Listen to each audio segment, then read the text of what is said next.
Picture this, you're sitting at your desk, trying to focus on your work, but every time you turn around, there's a new drama unfolding in the office. It's like a reality TV show, complete with power struggles, whispered secrets, and a coffee machine that seems to have a life of its own.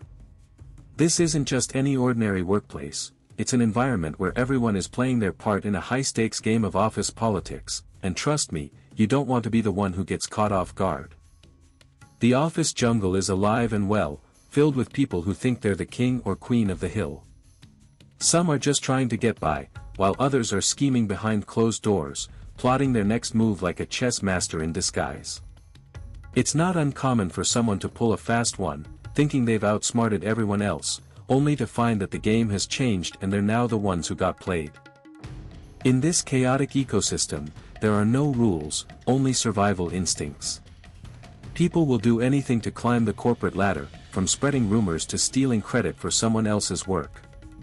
The stakes are high, and the consequences can be severe, especially when your coworker decides they want to take you down a notch or two. But here's the twist, sometimes, the most unexpected people end up being the ones who get caught in their own web of lies. It's not always about who has the biggest office or the loudest voice, it's often about who can outthink and outmaneuver the competition. And if you're not careful, you might find yourself on the wrong side of a scheme that was supposed to benefit you.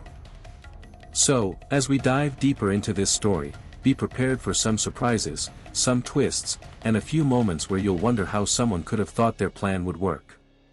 Because in the office jungle, no one is safe, and every move can lead to an unexpected outcome. Let me introduce you to my coworker, a character so cunning that even the most seasoned poker players would feel uneasy in their presence. This person is like the ultimate strategist who thinks 3 moves ahead while sipping coffee and pretending they're just another office drone. They've mastered the art of deception with such finesse that I sometimes wonder if they've been secretly training for this role since kindergarten. Their intelligence isn't just a trait, it's a weapon, wielded with the precision of a seasoned tactician. Whether it's manipulating project deadlines, crafting elaborate ruses to get what they want, or even pulling off a flawless escape from the lunchroom without anyone noticing, they do it all with a charming smile and an air of innocence that makes you question your own sanity. What really sets them apart is their ability to remain one step ahead of everyone else. It's like watching a chess grandmaster play against a group of amateurs who have no idea the game is already over. They've created a world where everyone is playing by their rules, and they're the only one who knows how to win.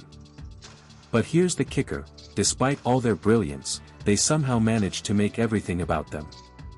It's as if they're constantly auditioning for the role of office Superman, while subtly reminding us that we're just supporting characters in their grand narrative. They've made it clear that their goals are more important than anyone else's, and they don't even blink when they have to step on people to reach them. In short, this is the kind of coworker who could outwit a team of ninjas with one hand tied behind their back. Their cleverness is so ingrained in their daily routine that it's almost like breathing for them. They've turned the office into a game show where they're always the contestant and everyone else is just trying to keep up, even if they're not sure what the rules are. Alright, let's cut to the chase. My coworker, let's call him Steve, had this brilliant idea that would make me look like a total disaster. Now, I need you to picture this. It was Monday morning, and the office was buzzing with the usual chaos of coffee spills and misplaced pens. Steve sat there, eyes glinting like he'd just discovered the secret to immortality, and whispered, "I've got something that'll make you look like a mess." And I thought, oh no, not again. Steve's plan was as elaborate as it was idiotic, like an over-the-top spy movie that somehow managed to miss the plot holes. He convinced himself that if he could subtly manipulate my workload and throw in a few unnecessary tasks, I'd be so buried under paperwork that I'd be practically invisible. But here's the thing, Steve had no idea how much of a pain in the neck I was when it came to deadlines. He thought I'd crumble like a poorly constructed cake, but let me tell you, I've got the resilience of a squirrel hoarding nuts. The plan started with a seemingly innocent email that Steve sent to our manager, praising my dedication and suggesting that maybe I could take on more responsibilities. It was so smooth, it felt like a TED Talk disguised as an office memo. But here's where things got interesting, Steve didn't just stop at emails. He went full-blown schemer, setting up fake deadlines, creating misleading spreadsheets, and even pretending to accidentally drop some of my work into the wrong hands. The suspense was thick enough to slice with a butter knife. Every time I glanced over at Steve's desk, I could almost hear him whispering, "It's working." But let me tell you, this was one of those situations where the best-laid plans can go sideways faster than a toddler on a trampoline. Steve had no idea that I'd already started documenting everything, because obviously, I'm not the kind of person who just goes along with nonsense. And then came the final twist, a meeting that Steve somehow convinced our manager to attend, where he would accidentally drop some damning information about my supposed inefficiency. But here's the kicker, Steve had no idea that the manager had already seen me in action and was pretty sure I could handle anything thrown at me. So when Steve opened his mouth to deliver his little speech, he got a look on his face like he'd just been handed a fish out of water. So, there I was, thinking I had outsmarted my coworker with my brilliant plan to take over the office snack stash. Little did I know, my genius strategy would soon be the subject of a comedy sketch straight out of a sitcom. You see, my coworker, let's call him Steve, thought he could manipulate the vending machine schedule to ensure his favorite snacks were always available while mine were mysteriously gone. But Steve didn't account for the fact that I had a friend who worked in maintenance and knew all the secrets of the machine's programming. It started with a simple note left on Steve's desk, "Your snack plan is doomed." He laughed it off, thinking it was just another one of my pranks. But then things took an ironic turn when the vending machine began to malfunction at precisely the times he had scheduled his snacks. The machine would dispense nothing but expired cookies or start spewing out confetti instead of chips. It was like a slap in the face for Steve, who had thought himself so clever. Then came the final twist that left everyone in the office stunned. I had secretly recorded Steve's plan and shared it with the entire team during our weekly meeting.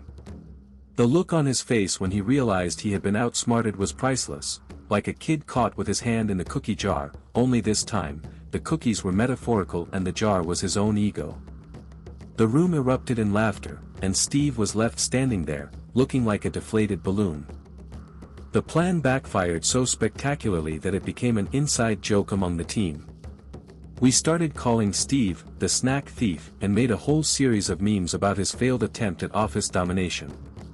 Even the boss got in on the act, joking about how Steve should have just asked for a bigger budget instead of trying to steal snacks.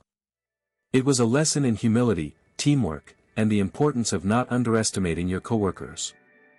In the end, Steve learned that you can't outwit someone who has a friend in maintenance and a sense of humor. The office snack stash was never really his to take, it was always mine, and I had a backup plan for everything. So, if you ever find yourself trying to pull off a scheme at work, remember, the best way to ensure it backfires is to overestimate your own abilities and underestimate the people around you. When my coworker's scheme finally unraveled in front of everyone, it was like watching a slapstick comedy unfold during an important meeting. The look on their face as they realized the entire plan had backfired was priceless, part horror, part disbelief, and a healthy dose of embarrassment. You could practically hear the office gossip spreading faster than the coffee machine's steam, with every person in the room adding their own spin to what had just happened. The next day, the office was abuzz with conversation. People were recounting the incident like it was the latest episode of a reality show, and my coworker became the reluctant star of the story. Their reputation, once built on confidence and charm, now carried a new layer of skepticism. Even the most neutral coworkers started questioning their judgment, and every time they tried to make a suggestion, someone would throw in a comment like, "You sure that's not another one of your wild ideas?" The office dynamic shifted overnight. What was once a place filled with camaraderie now felt more like a game of chess, where everyone was watching each other closely for the next move. My coworker, now on the defensive, became overly cautious and hesitant to take risks. It was as if the entire team had collectively decided that trust was a luxury they couldn't afford after witnessing such a dramatic fallout. As for me, I found myself in an unexpected position of being the hero of the story. People started looking to me for advice, asking how I managed to outsmart my coworker's plan. It wasn't just about the scheme itself, it was about the lesson learned and the way it changed the way we all interacted with each other. The office had become a more thoughtful place, where people were more inclined to question ideas before acting on them. In the end, the aftermath of that one misguided scheme taught us all a valuable lesson. Sometimes, the best revenge is not just surviving the fallout, but turning it into an opportunity for growth and change. The office was never the same again, and while my coworker had to learn from their mistakes, I found myself in a position where I could help lead the way forward.